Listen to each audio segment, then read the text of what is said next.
Good afternoon. At least I'm assuming that it's afternoon for all of you, and really looking forward to talking with you. The subject of our webinar today is Peaceful Mind in the Midst of Uncertainty, and I'm Scarlett Lunning. My background initially was in teaching, and in 1990 I went to work for various nonprofits and got my master's in social work, and have since then done lots of premarital counseling, individual counseling, and coaching. And I also work with a youth justice initiative with a local police department where I work with young people and families. So for me today, this peaceful mind in the midst of uncertainty feels like this very moment, because not knowing how many of you are present and not being able to see you causes a lot of thinking in my mind about, I wonder how this is all going to go. So I'm excited to navigate this along with you and seeing how we can become more peaceful, not in my personal lack of peace in the midst of uncertainty, but also all of the things that are going on with the viral concerns, with the racial issues, and economic uncertainty, political unrest. So if we want to list everything, it's no wonder that a lot of people are really having a tough time of knowing exactly, so how do I stay balanced in the middle of all of this? So I'm hoping by the end of our short period of time together, you will have a sense of your own resiliency and a greater thought, greater way of looking at life and being able to stay in a more peaceful place. So I want you to know that you can ask questions, however, they will be answered at the end of the session. So if you hold up your hand, we have the Director of Wellness in the background. Johanna Denlevy is helping us today, and so she will be able to take your questions. And when I wrap up my portion, then we will be able to answer those questions and also get a little bit of information as to your benefits with EFR. So to start today, I wanted to share this beautiful slide because for me, just sort of floating over the top of these trees provides a really nice, quiet feeling inside. And so just taking a couple of minutes to ground ourselves, take some deep breaths before we actually begin with the topic of our day.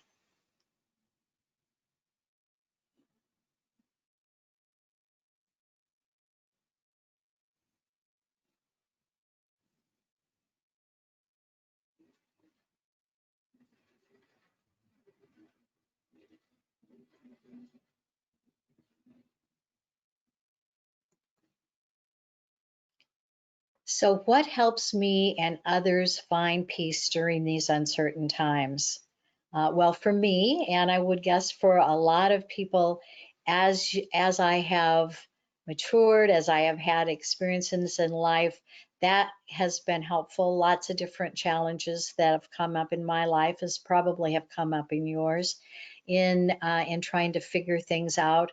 And I happened upon an understanding in about 2006 that jumped me up a couple of steps in regarding to being able to be more peaceful, to deal with relationships in a smoother manner, to forgive myself for little things that, or big things that that I believe that I've done, and not hold on to a lot of that. So in telling you, this is basically the coolest thing about this. It's sort of like having an operational system, knowing that we've got the operational manual for our own psychology, everyone's psychology. And because we're all unique, we've got our very own manual that's right there, ready to help us at any time. So here's what we're going to cover today is we're going to help to recognize how we function psychologically, that we basically are not dealing with our lives through what's going on with us, through our external circumstances, but instead of how we perceive those circumstances. So if you've got an event that happens, you have billions of ways of actually looking at that event. And also recognizing that we live, this is a continuation of that thought, we live in separate realities and that we are always feeling our thinking. Now, that was not, so I was not aware of that ages and ages ago, and I'll tell you a little bit of a story about that later. But every time we have a feeling, we know that there's some kind of thought behind it. And maybe it was a thought from long ago. It doesn't have to be a thought that something that's happening right now. But the best thing about our manual is to know that we have the power of life within us. And within that power, which oftentimes we do not recognize, at least I know I didn't, is resiliency and peace. It's not so much on the outside world, it's within us.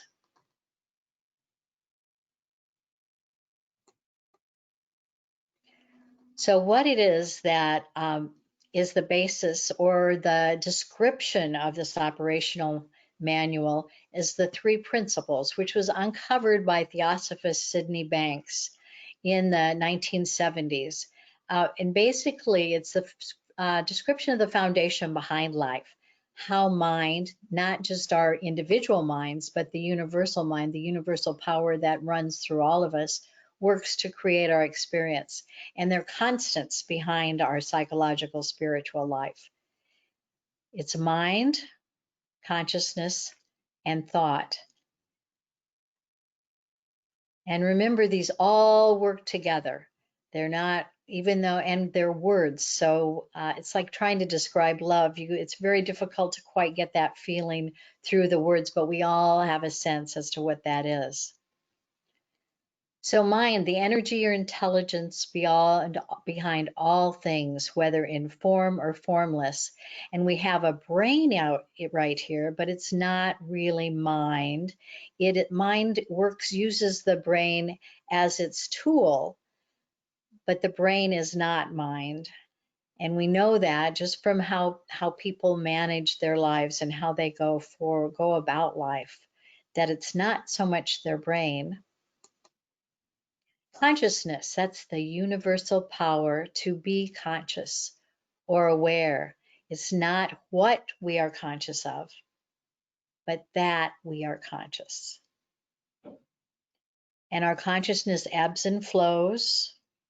At least mine does. There are times when you might have this experience, I might put something away while I'm thinking about someone else, which means something else, and therefore I'm not really conscious. And a day later, I cannot remember at all where I put that. So our consciousness sort of goes in and out. And also, we have insights constantly that help to raise our consciousness. The universal power of thought.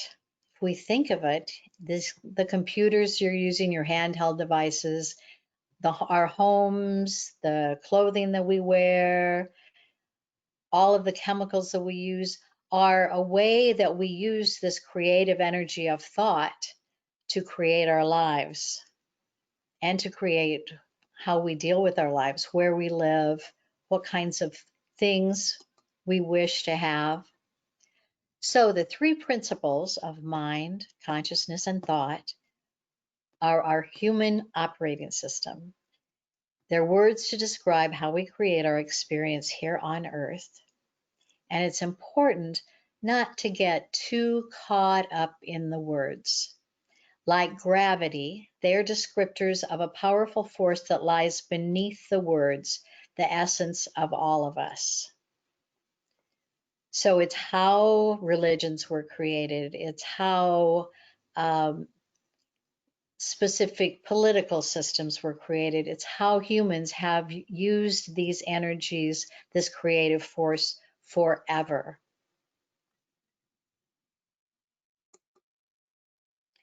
They are not a man-made philosophy, theory, psychology, or religion.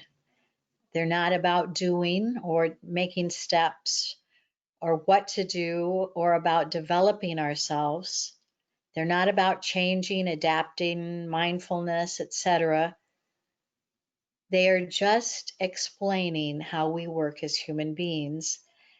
And the big part is that we do have this amazing power.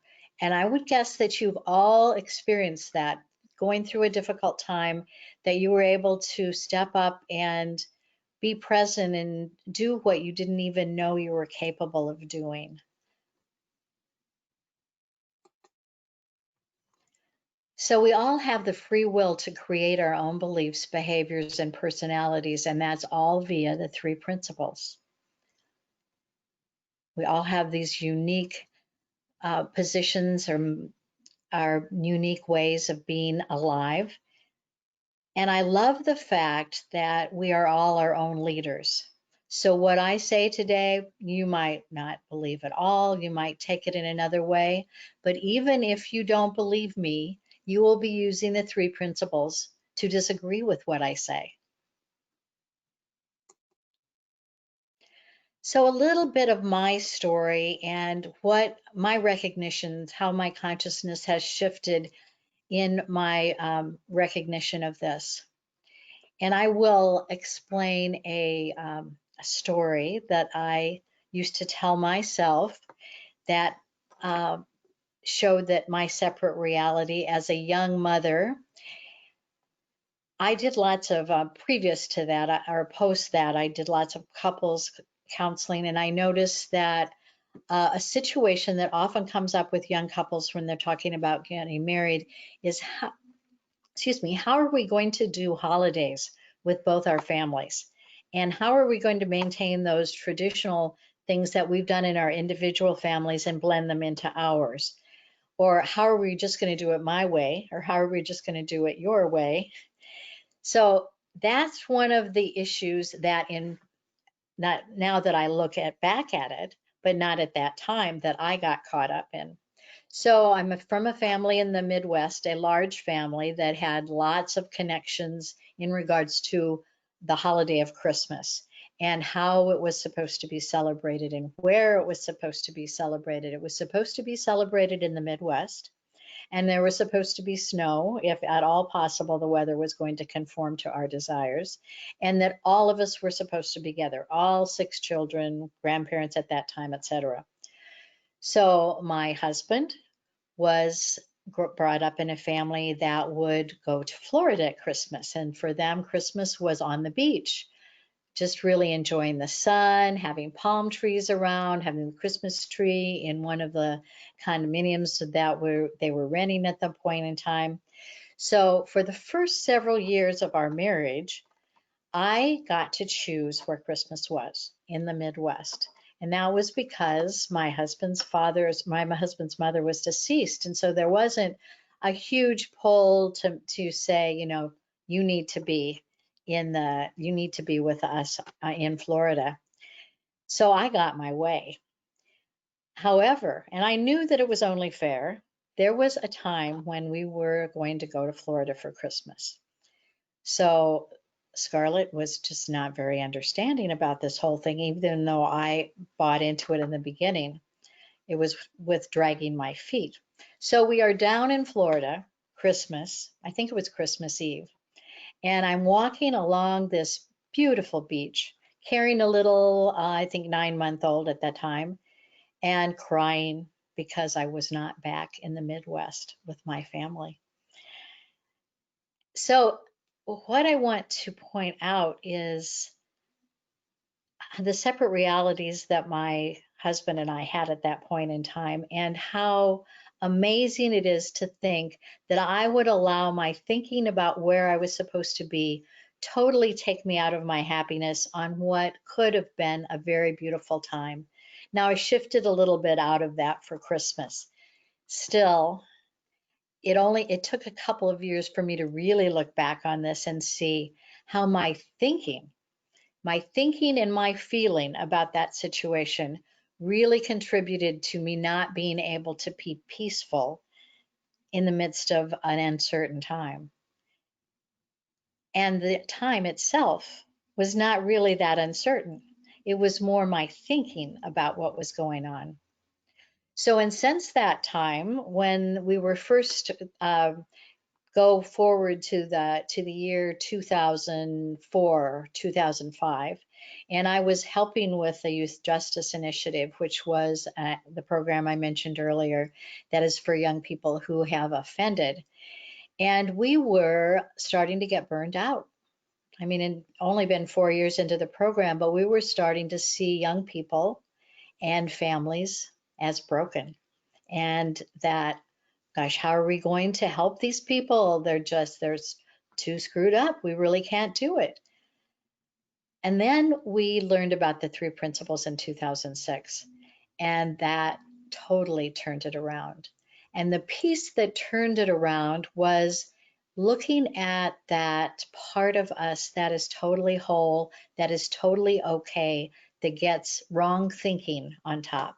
For instance, my mental health down on that beach was covered up by my thinking when really I was totally okay. So being able to see young people and families and ourselves as all right, even when we're going through some crazy thinking. It's like the sun behind the clouds. That knowing within us is always there. And being able to quiet down and sort of let our thinking go can totally shift our way of seeing our circumstances. And my guess is that many of you have been become aware of this in one way or another because this is who we are, that you have been able to deal with some of the really tough stuff that's going on, maybe sick relatives, maybe possibly losing someone that you loved, uh, being fearful of what's going on externally with the political situation, and like, how am I going to not let myself be caught up in this fear? So my sadness about being with all of you is not being able to hear those stories, because I would guess that everyone out there has a really helpful story that could help each other in regards to this situation. Let's just take a few minutes of silence and let things sink in, see if you have questions, and then we'll move on.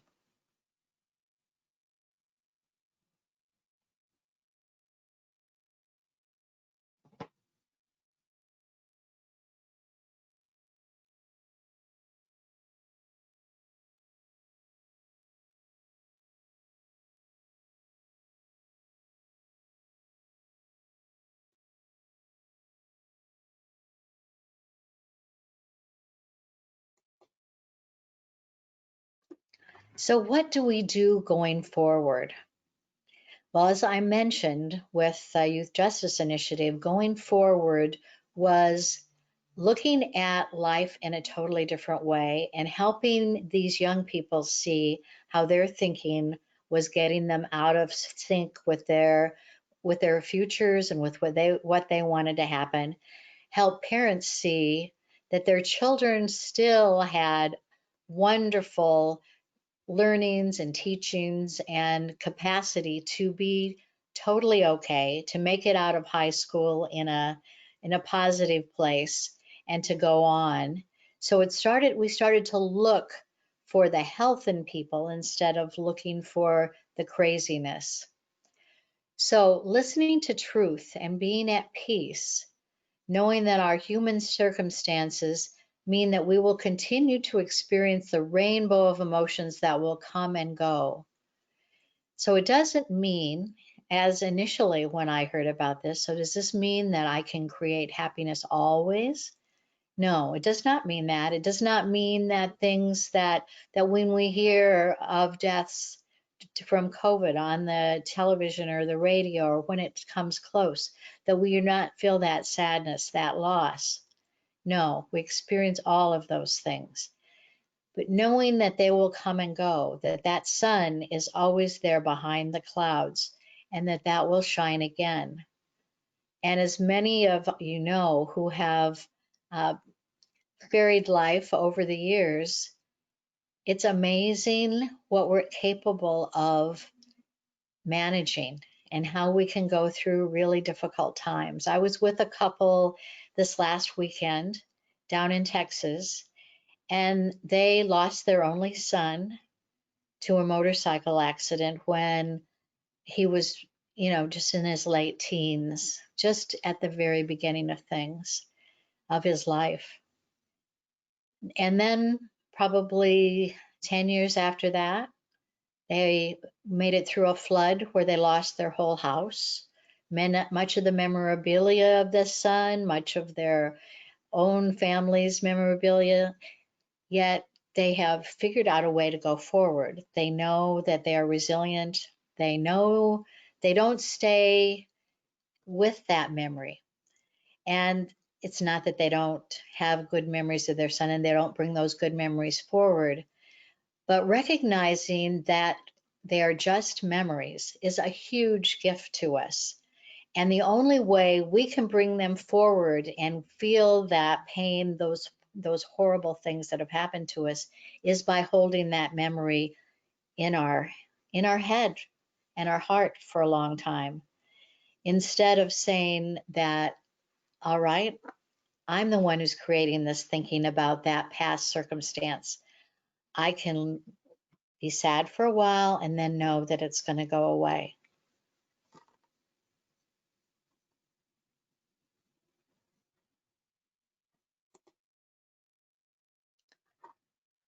Knowing that 3Ps can help you be peaceful when the world is not. So going to that place within ourselves, that quiet place where we can access that strength. However you do that, everybody has their own ways. Asking your heart, so what now do I need to do? For some people, it is a spiritual journey and a relationship with whatever you would call your maker.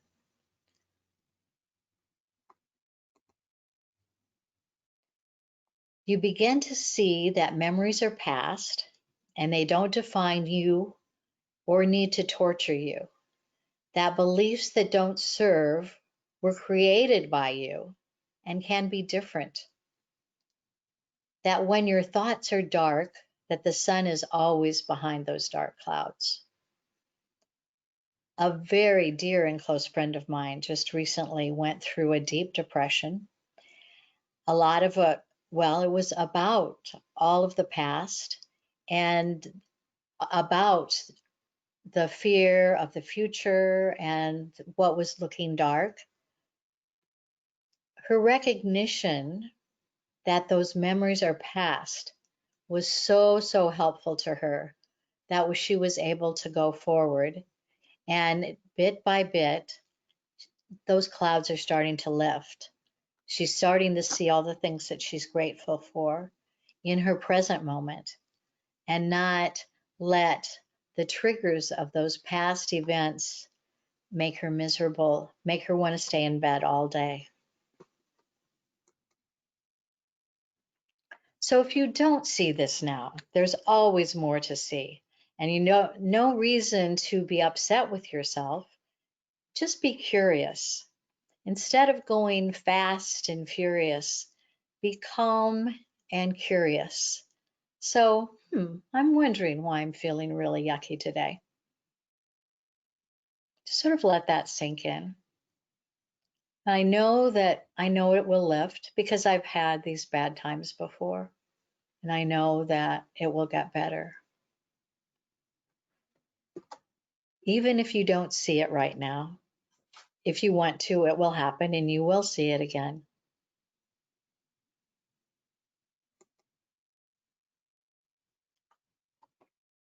You are the essence of life. Breathe, relax, let go.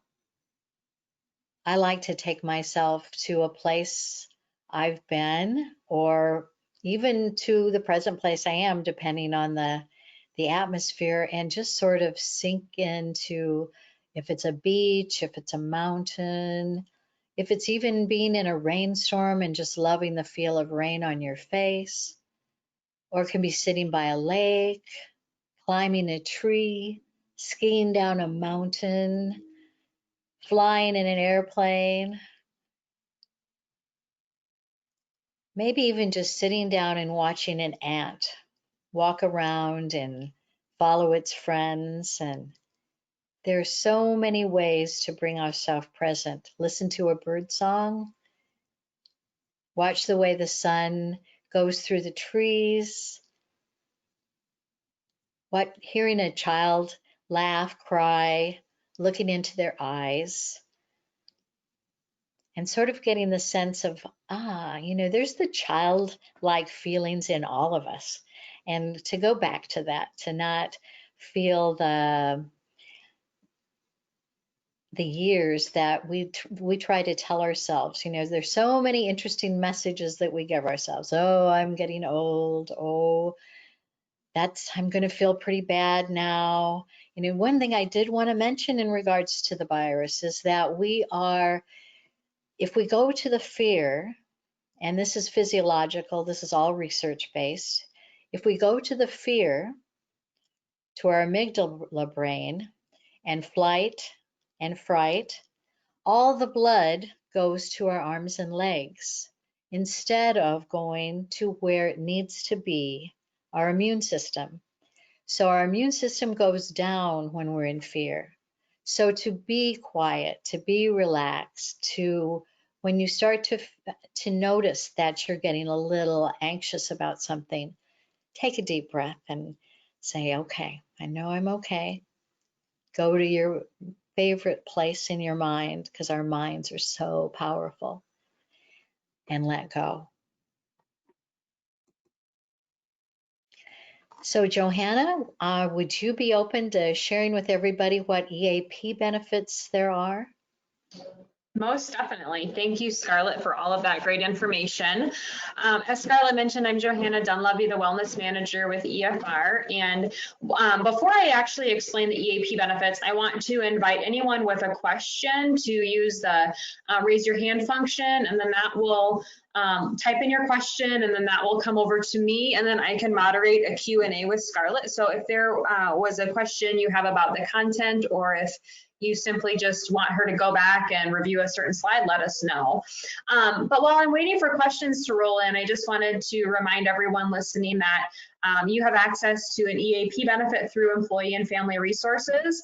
And so depending on what your employer package is, you either have 3 or 6 sessions of counseling, and that right now, it can be in person, but in most situations it's still telehealth, so via the web, just due to the COVID circumstances. So you get sessions of counseling at no cost to you. This is a completely confidential resource. So to initiate that benefit, you would simply call our 800 number. We answer 24/7. So if something comes up at 9 p.m. at night or at 5 in the morning, please give us a call and we will answer. But we will set you up with counseling if that's something that you're interested in. Otherwise, we have a variety of telephonic resources, financial consultation, legal consultation, elder care, child care resources, identity theft, and life coaching. So I encourage you to visit our website, www.efr.org, to learn more about our benefits and to use them. We do have a couple of questions that rolled in. One is a question that I'm able to answer, so I'll go ahead and list that first. Does EFR offer services to help you with a living will? Yes, we do. So you would simply call our 800 number and let them know that you're looking to draft a living will, and then you will be connected with a variety of resources to help you do that. And so that is a service that we can help you with. All you need to do to initiate that is call our 800 number and we will get you set up with that. One of the questions is, can you review the 3 Ps again? Sure. Definitely. Let's go back to those.